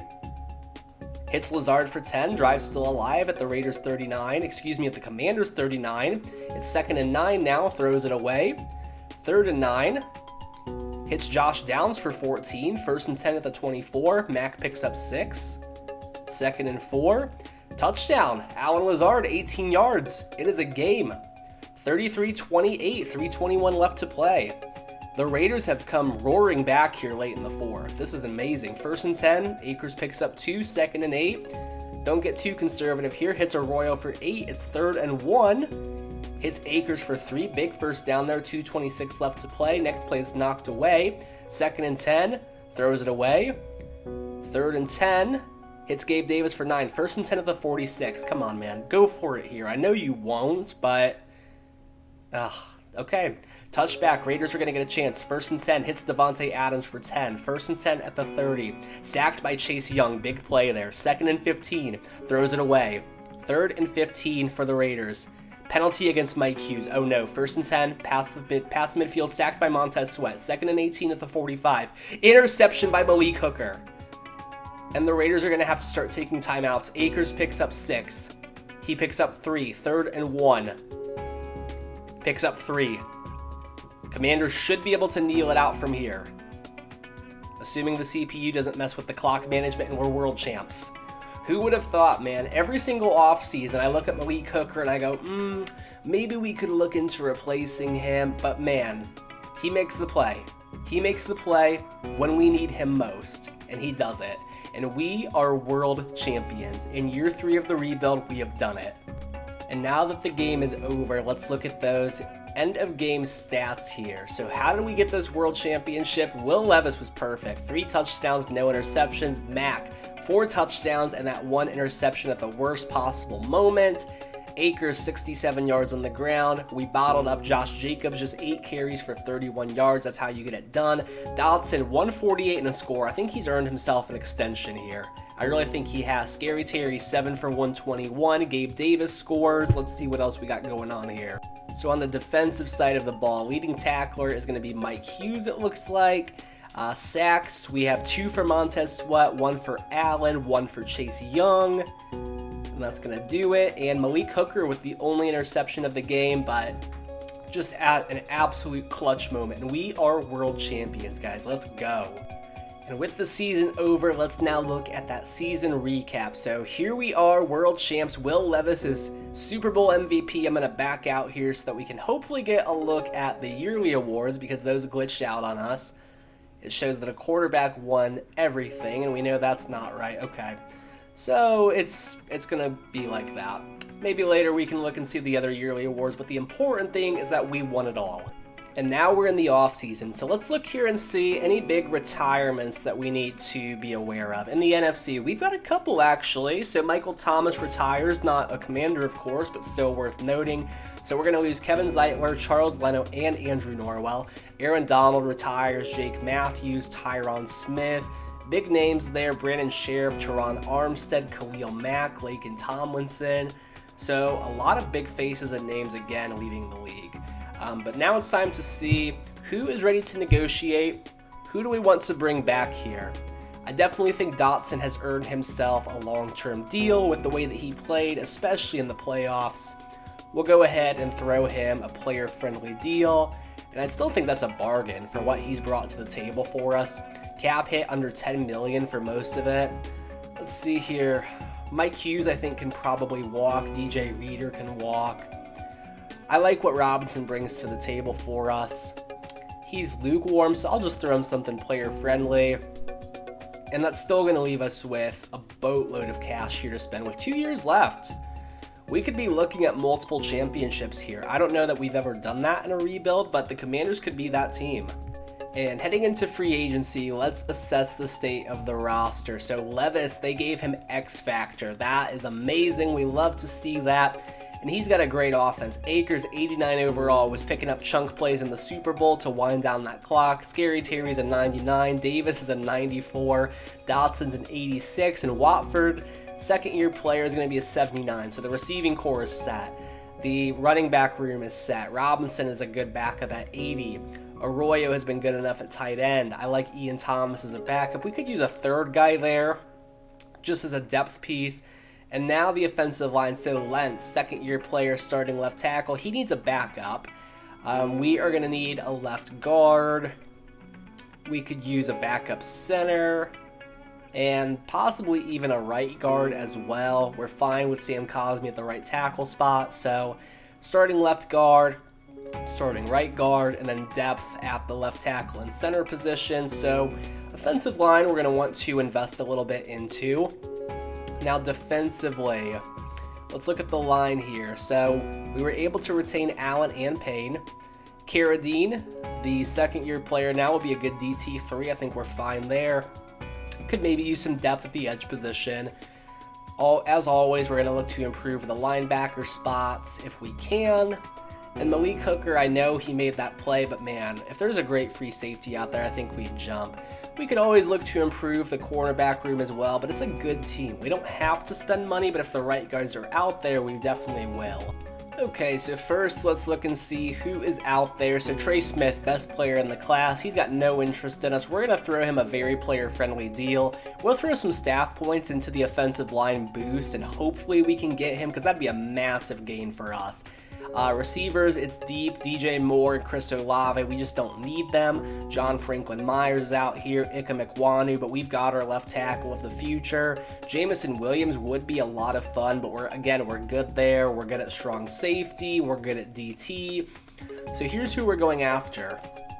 It's going to be Trey Smith, who I don't know if we'll be able to get. We'll definitely try. Trevor Penning, get ourselves some depth there. Tunyon could be depth. Whitehair for depth. And Ryan Kelly for depth.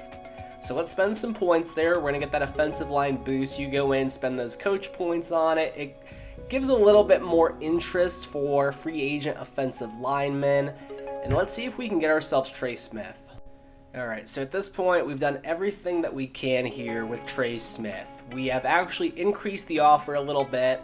We've used those points. He's the main guy that we're hoping for. I don't know if we get him. Everyone's gone. And no, we did not, but that's okay. It's not that we needed him coming off a Super Bowl berth and a Super Bowl win at that. We got ourselves some nice depth, though, and we can turn our focus to the draft.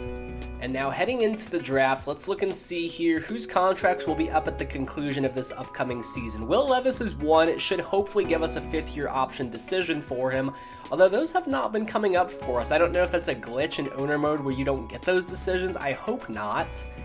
Cole Holcomb will be up, so middle linebacker's a spot we want to look at. Kendall Fuller, so cornerback again. And Eli Ricks, so another cornerback potentially, depending on his interest, depending on our cap situation. Malik Hooker. So, yeah, definitely corner and free safety, middle linebacker. It's going to be an interesting draft. Let's get into it. And here we are again, 2026 NFL Draft. Interesting, the Patriots are picking first after Caleb Williams wins MVP just 2 years prior, but regardless, they are on the clock and it's glitching. It's not going to show us who they pick, so let's go ahead and get to our selection. Thank you so much, EA Sports. And finally, we are going to be addressing the free safety position. Malik Hooker is getting up there in age. We've been talking about it the whole series. So Heath Richards, 21 years old, out of Georgia. Good school. B to D hit power, D man, B to D tackle, and C zone. He's the best in the class right now. Projected rounds 2 to 3, so we know he's probably not going to be there still when we're picking next. Pretty good athlete, best on the board, and he does come with hidden depth. Okay, so Heath Richards, I definitely think, let him develop for a year, and I think he should be able to take over for a big year 5 for us. And now we're back on the clock, round 2, pick 32. I'm actually going to look into trading this one. I'm not going to lie. We can get ourselves a second potentially in next year's draft, which I would hope would be higher than the second that we will have. Also, the thing is, if by some odd bad stroke of luck we can't get back Will Levis, we need that ammo to potentially trade up and get a guy who can lead us in year 5. Although, now that I say that, I mean, we could always use the franchise tag, but still, I don't really love the talent in this draft class. I like the talent we have heading into the year. There's not really anyone I see that would be worth developing outside of the free safety that we just took. So let's let the CPU run things out from here, and we'll get ourselves into the draft recap. And here is the draft recap. So the only guy that we manually selected, Heath Richards, 73 overall free safety. CPU got us a 70 overall defensive end in the third, Malik Johnson. Okay, we'll take the depth there. Not a lot else going on. Let's see how the first part of the NFL draft played out. So the Patriots, they took a defensive end. The first quarterback off the board is Rod Williams out of Middle Tennessee State to the Colts. Okay, any other quarterbacks in the first round? Yes, we had the Chargers take Christian McCormick, who's out here looking like Alexander Hamilton out of Virginia Tech. Quentin Nielsen to the Jets. No relation to Quentin Nelson. Okay. Any in the second round? The Patriots did take one, so message sent to Caleb Williams, I guess. Dustin Ross is waiting in the wings. Classic Belichick move there. Couple taken back-to-back in the second, Easton Cowan and Sterling Woods to the Saints and the Cowboys. And we are going to go ahead and move on here to the regular season. And let's do one quick look at the lineup now heading into year 4. So things are looking good for us. Offensively, we've got our quarterback, we've got our running backs, receivers are loaded. The offensive line is going to be good enough for us, I definitely think. It's not perfect, but definitely good enough. We got a tight end there. Defensive line is stacked per usual. Cornerback room is looking fine. Secondary, we've got Richards learning behind Malik Hooker. The linebacking core is good enough, and Cam Curl just continues to progress. He's up to an 87. I think it's a playoff team again, but let's get to the midseason point and see how things are looking. And man, we are just cruising, guys. 5-1 now at the midseason point. Now, big decision coming up here. We got to see what's Will Levis going to want for money. We're going to have $77 million in cap, so we can afford him. He's going to want a big deal, and rightfully so. Can we just go ahead and get this knocked out now? Get ourselves Will Levis secured? Yes. Will Levis, we got him locked up long term. Gives us $42 million heading into year 5. Couple players we might lose here. Mainly depth pieces. And I don't want to lose every single depth player we have. Kendall Fuller, we've just kind of kicked the can on every single year. This would be his third one-year deal. I wouldn't be opposed to it. Holcomb is, for me, a bigger priority because corners are everywhere. Middle linebackers are not. Linebacker is just a position. It's always thin in free agency. It's always hard to draft.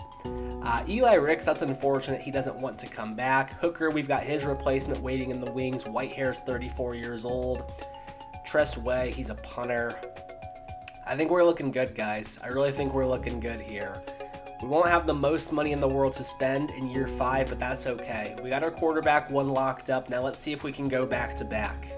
Oh my goodness, things just get better and better for the Commanders. We go 13-4. I'll show you guys the schedule, man, because I can't believe it myself. I don't do this every single season, but I mean, just look at it. Just complete dominance from the very beginning of the season on. Couple late losses, but a good 35-14 win to get ourselves the 1 seed. So we're going to have a bye for the first time of the series. Now let's go ahead and look at those stats. They got to be looking pretty good, right? Let's see here. How did the offense finish? We finished 21st in the league. Okay.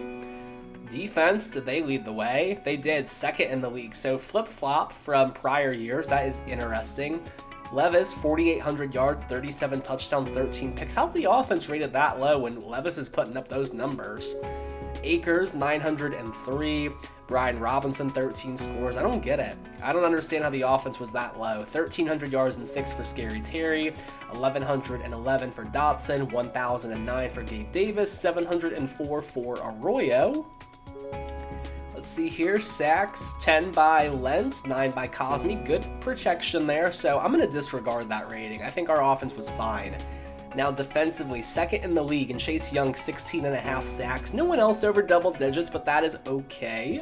I'm not going to complain about that. Interceptions, 4 for St. Housty, and 3 for Fuller, 3 for Eli Ricks. All right, guys, we'll take it. We'll certainly take it, and let's get to our first playoff matchup. Okay, so divisional round, it is the Eagles. Same team that we faced in our our first matchup last season. So again, we're going up against Miles Sanders and Quinn Ewers.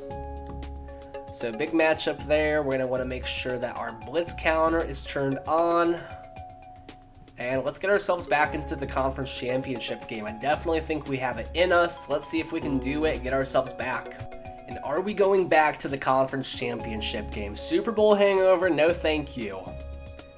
Let's see if we've got a game next week. No. 30-24, we take the L. That is unfortunate. The Eagles come right in and they knock us off. They are going to the conference championship game. Close battle, but they put up 380 yards of total offense. Ewers has a good game. Levis, not quite as good. Pretty even, but he gets sacked 4 times. Usually protected pretty well, not today. Ewers also gets the rushing score. A.J. Brown has a good game. A couple of our guys get receiving scores. Defensively, yeah, Emmanuel Ogbah got 2 sacks. Okay. And yeah, we didn't get any sacks on Ewers. We got 1 interception. Kelee Ringo got an interception on us.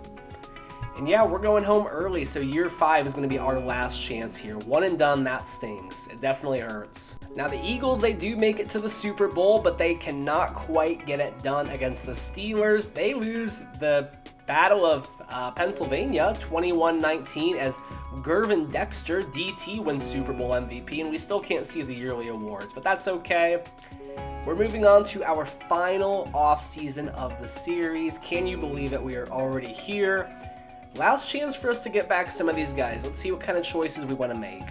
And now let's see the retirements here. So Odell retires as a free agent. We'll look at the AFC first. Chase Roulier, he retires with the Jets. Zadarius Smith, Corey Linsley in the league for a while. Keenan Allen, Lael Collins, Honey Badger, Cody Whitehair, Bakhtiari, Mark Lewinsky, Darius Slay, Shaq Barrett, D-Hop, Ryan Jensen, Mike Evans, and Garrett Bowles. So big names retiring, but not really any major ones for us to worry about, and we're moving on.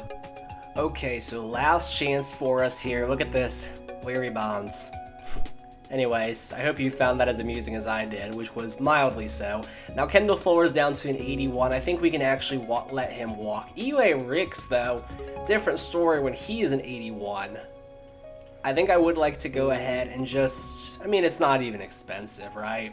We'll go very player friendly. We need Eli Ricks here in the secondary. Still have $50 million to go. Malik Hooker can walk. He can walk. I don't want to worry about a punter. Let's just do it. Get ourselves Tressway back here. Special teams, they matter. What else we got here? Anyone else worth bringing back? I'm going to go ahead and say, Ryan Kelly. We could use a backup center, I suppose. And that'll leave us with $44 million, so we've got some money to play around with. Let's see who we can spend it on. And heading into free agency for the final time, let's assess the team needs here. So what do we really need? Quarterback and skill positions, we are fine. Let's see here. We could use maybe a left guard. I would say left guard could be good for us. I don't think Trevor Penning is who we really want playing there. We could use a right guard. So left guard and right guard for sure. As always, we could look at the linebackers. If there's a great free safety out there, I know we just took this guy in the first round, but the man's already balding at the age of 23, so how do we really feel about him? Oh my goodness, we need cornerbacks. We need cornerbacks badly. We've got really nothing there, no depth, so we gotta get ourselves some corners. Maybe we bring back Fuller, let's see who's out there. Okay, so free agency unfortunately continues that trend where you have one player roughly around the 90 overall. It's Jeffrey Simmons, we don't need him, and then a couple guys in the 80s. Jerry Jeudy, don't need. Kareem Hunt, Rashee Rice, Michael Dixon, Daniel Carlson. Hopefully EA can make free agency a bit more interesting next year's Madden. I doubt they do, but we've seen a trend where year 2 is just absolutely loaded, and then the remaining years are pretty shallow. So here is who we are going for. Keely Ringo, the guy who picked us off in the divisional round. Would love to get him CB1 or CB2, just put him on the outside. Austin Corbett, some help on the offensive line. DJ Reed, help out that secondary. Kendrick Green, O-line depth, and Darnell Savage. We could use a backup free safety. Let's see who we're bringing in here. So DJ Reed's still out there. Savage is still out there, but we did bring in our other 3 targets. So let's just go ahead. We'll step up the offer a little bit here on DJ Reed. See if that's good enough to push us past Chicago, who's trying to swoop in on us. And let's see here. Savage is still holding out, but we did get DJ Reed. Let's try one more time here for Savage. He's gone. And we got him. Okay, so free agency's good. And now here is how the team is looking post free agency. So you can see now Green is going to get the start at left guard for us. Corbett is the right guard. I think he was already here. I don't know, guys. I'm going to be honest with you. It's been a long rebuild. Not that I haven't had fun, but some of these names are starting to blend together. Now the secondary, we've built back up our depth with Ringo, Ricks, and Reed. So we're good there. We could use a 4th corner, but I think we're solid. We've got 1 draft left to go here. I'm going to let the CPU take care of it for us because I don't know that we're going to draft anyone who will crack the starting lineup for us in year 5 anyways. I don't feel that making a big blockbuster trade like I usually try to do is warranted here. I think the team is good enough without that. So let's go ahead and get to the draft. We'll sim through. We'll see who the CPU takes for us, and we'll see if we are playoff bound again in year 5. And so the 2026 draft we are essentially punting on here, but we will be very interested to see who the CPU takes for us. We'll look and see how the first round played out. Here is the final draft recap of the series. 2027 season already upon us. And we've got here cornerback. That's probably the position I would have went for. Mario Williams, okay, out of Alabama, 73 overall. Perfect. Saves us a step of the process, and we've got ourselves a good CB4 heading into year 5 now. Falcons take a corner, number 1 overall, Delonte Howard, coming into the league 80 overall. I'd love to have him. Any quarterbacks? Dalton Benedict to the Packers, okay. We'll just look at the first round here. Anyone else? I'm not seeing. Okay, that's going to do it for the quarterback position. Titans will get one in the second, Jaden Eisen, okay. And now we're on to the preseason. So the draft recap is over. We're going to go ahead and get here to the midseason point. Hopefully we've got a winning record. Hopefully that is the start of another playoff season for us, and hopefully we can look to bounce back and get ourselves back into a deep playoff run. Okay, so mid-season point we are 4-3. Now this might be the point where we look into making a trade because we're not worried about extending anyone. It's the last year. Let's see what unit might be holding us back, offense or defense. So offense is 6th in the league. They've stepped it up again from last year. Defense is 26. Okay.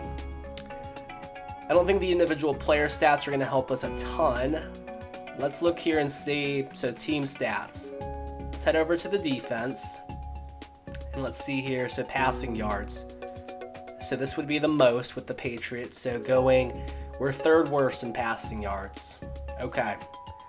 That might be a problem. Let's go rushing yards. So starting with the worst again. We're just going to scroll down until we find ourselves. Looks like we have a pretty good run defense. Yeah, elite run defense. Let's go points. So Ravens are the best, Patriots are the worst. We are about halfway through the list.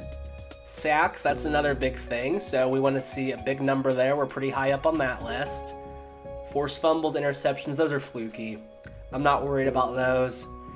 So it sounds like the secondary is struggling. It sounds like Baldy, our free safety, 1st round pick. Maybe we made a mistake there. Maybe we go out and get ourselves a safety. Let's see what we can do maybe. Okay, so how about this for some star power in the secondary? Minkah Fitzpatrick is 30 now, but we're going to send a 1st and a 6th in exchange for his services, and hopefully this is the move that we need to get our defense back on track. Everything else seems to be clicking. The pass rush is fine, the run defense is good. It looks like quarterbacks are just having their way with us. So we got to get ourselves some veteran leadership back there, and who better than Minkah Fitzpatrick? Let's get to the playoffs. Hopefully we are back in it. Okay, breath of air there because we are back in the playoffs. Worst record that we've seen in a minute, but 10-7, we're definitely not complaining. Glad to be here. Let's look and see how those stats looked to finish out the season. So offense, they were elite. They dropped down a little bit to 13th, but defense was terrible. And they end up really stepping it up, finishing 4th in the league. Wow, what a turnaround. Levis, 4,800 yards, 39 touchdowns, 12 picks. Nothing new there. Akers, 1,107. Brian Robinson, 7 scores. Okay. Scary Terry, 1,100 yards, 16 touchdowns for Dotson. Almost 1,000 yards for Arroyo. Very close. He almost cracked it with 999. Blocking, let's see here. 13 for Lentz, 11 for Cosme. Okay, that's about standard. 114 tackles for Holcomb. He's the leading tackler all 5 years. Leading sack producer is Chase Young with 15. Sweat also gets 10.5. Now as for interceptions, 3 for Eli Ricks, 2 for Keely Ringo. Heath Richards does get 2, so maybe we made a mistake replacing him, but then again, maybe not. I mean, with how the defense finished out the year compared to where they were at, I'm definitely not complaining. Now we've got a matchup with the Chicago Bears. 11-6, we got to go on the road for pretty much the whole playoffs. So they still have David Montgomery at this point. That's interesting. Still have Justin Fields. Also interesting. Usually they move on from him at this point. Not that they should, but they do. And Will Anderson, who's a 93 overall X Factor. Very tough matchup here, guys. I would hate to go one and done in the wild card round, but let's just cross our fingers here, hope that we can get ourselves going on a run. And moment of truth here, this is for the whole series. Are we moving on? Yes. Ooh, this is a big one here. Dallas Cowboys in the divisional round. But first, let's see how we were able to beat those Chicago Bears and get ourselves on to Dallas here, who did win the NFC East. So 28-16, we put up 350 yards of offense. Levis, perfect game, 3 touchdowns, no picks. Fields, we pick him off and sack him 4 times. Let's see here, Robinson finds the end zone. Scary Terry, 133 yards and a score.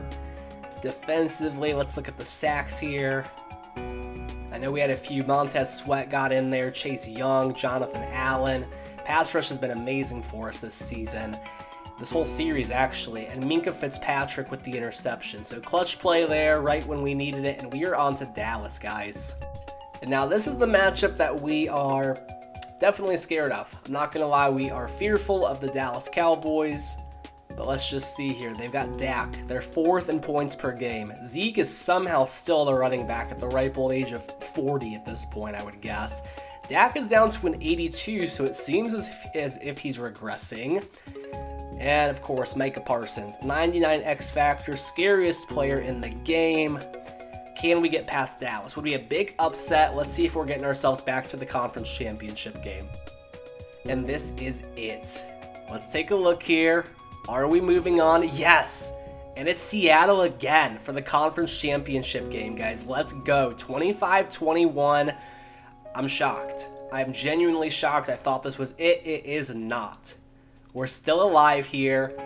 Over the Cowboys, man. 500 yards of total offense. Oh my goodness. Dak throws 3 touchdowns. Levis struggled 2 picks. How did we put up 500 yards, bro? Like, okay, 380 yards. So he was slinging it. Robinson scores twice for us. Scary Terry, 142 yards. Gabe Davis, 69 yards and 66 for Arroyo. So, man, he was just throwing it all over the place. Let's see here the sacks. Parsons got 2. Chase Young got 2. 1.5 for Allen. Sweat got in there. Wow. Okay. And then interceptions. Diggs picked us off twice, but it doesn't matter. We're moving on. And it feels like deja vu. Here we are once again. We got to go to Seattle. They're 10-7. We're 10-7. Each of us have gone on a run here. Hendon Hooker, the quarterback. We blew them out last time. It was not a close conference championship game at all. We'll hop in there and sim through the quarters just as we have. And let's take a look here and see if we're moving on to the Super Bowl once again. And here we go, conference championship game. If we win, we're getting the Bengals. We were that close to getting a repeat potential conference championship game and Super Bowl as they top the Raiders. And here we go. Let's see here, first quarter. See if we can jump out to an early lead. Who scores first? It's them. They get a field goal. They're up 3-0 here in the first quarter. So heading into halftime, we get a touchdown. 3 minutes left. Low scoring game. They get a touchdown. They're up 10-7. Okay, close game here, entering the third. Let's see if anyone can take control in the third quarter. We make it a 10-10 game. It is tied heading into the fourth. Okay. Wow. Different result this time around. Very different. Let's see who's going to take it. All right, so fourth quarter, Seahawks have the ball. Hooker throws it away on third down. And they will punt, so we will get the ball, 5:54 left to play. Levis to McLaurin for 4, it's 2nd and 6. Akers picks up 1, it's 3rd and 5. Penalty against the defense gives us a first down, it's 1st and 10. Levis to McLaurin again for 5, it's 2nd and 5. Throws it away on 3rd and 5. Penalty against the defense again, 1st and 10 at the 46. Sacked, 2nd and 16. Hits Bobby German for 1 yard, 3rd and 16 at midfield. Hits Gabe Davis for 28, 1st and 10 at the 24, throws it away. 2nd and 10. Robinson picks up 8, it's 3rd and 2. Hits Dotson for 7, it's 1st and goal at the 9. Scary Terry, touchdown, 9-yard score, it is 17-10 late in the 4th. 3:12 left to play, touchback. 1st and 10 Seattle. Hooker throws it away. 2nd and 10. Oh my goodness, touchdown. DJ Moore, it's a 75-yard score. This game is tied right back up. Oh my goodness. Touchback, 2:48 left to play, tie game. 1st and 10 Commanders. Robinson picks up 7, it's 2nd and 3. Sacked by Byron Young, oh no. 3rd and 10 Commanders. Hits Gabe Davis for 13, he's been clutch. 1st and 10 at the 38, throws it away. 2:12 left to play. Intercepted by Jordan Brooks, oh no. 2:09 left to play. Hooker throws it away, it's 2nd and 10. Walker gains 3, it's 3rd and 7 at the 36. 2-minute warning hits. Big 3rd and 7, Walker picks up 5, it's 4th and 2 at the 41. Joey Henderson missed the field goal, it's still tied. Intercepted again, are you kidding me? No, Hooker picks up 3, what are you doing? 2nd and 7, penalty against Cole Holcomb. Oh, we're gonna choke this away. Oh my goodness, this is awful. 1st and 10 at the 11. Seahawks are going to be able to run the clock down. Will Shipley gains 5. It's 2nd and 5 at the 6.